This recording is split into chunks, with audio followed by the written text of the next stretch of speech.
জীবনে এমন কিছু কাজ রয়েছে যা আমাদের কখনোই করা উচিত নয়, যেমন আশা করা। যদি আপনি আশা করেন আর আপনার আশা পূর্ণ না হয়, আপনি খুবই কষ্ট পাবেন। এবার আপনি যদি প্রতীক্ষা করেন, করতেই থাকেন, আর সেই ব্যক্তি যদি না আসে, তাহলেও খুব কষ্ট পাবেন। আর হলো তুলনা। আপনি যদি তুলনা করতে যান, তাহলে এটাই ভাববেন যে হয় আমি বা অন্য কোনো ব্যক্তি, এই দুজনের মধ্যে কোনো এক ব্যক্তি নিকৃষ্ট। আর এই ভাবনাটাই হলো অনুচিত। যদি আমরা কথা বলি সেই সব বিষয়ে যা আমাদের করা উচিত, যেমন পরীক্ষা। এই পরীক্ষা সবসময় আমাদের আরো সফল করে তোলে, আরো শ্রেষ্ঠ করে তোলে, আরো উৎকৃষ্ট করে তোলে।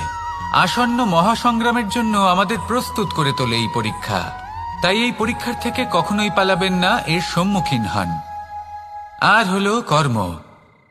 কর্ম করা কখনোই বন্ধ করবেন না। তুলনা করার বদলে কর্ম করুন, প্রতীক্ষা করার বদলে কর্ম করুন, আর আশা করার বদলে কর্মই করুন। জীবন সফল হয়ে যাবে। দেখুন, সবার শেষে সত্যি বলতে এই কর্ম আর এই পরীক্ষা, এই দুই আমাদের জীবনকে সুখী করে তুলতে পারে।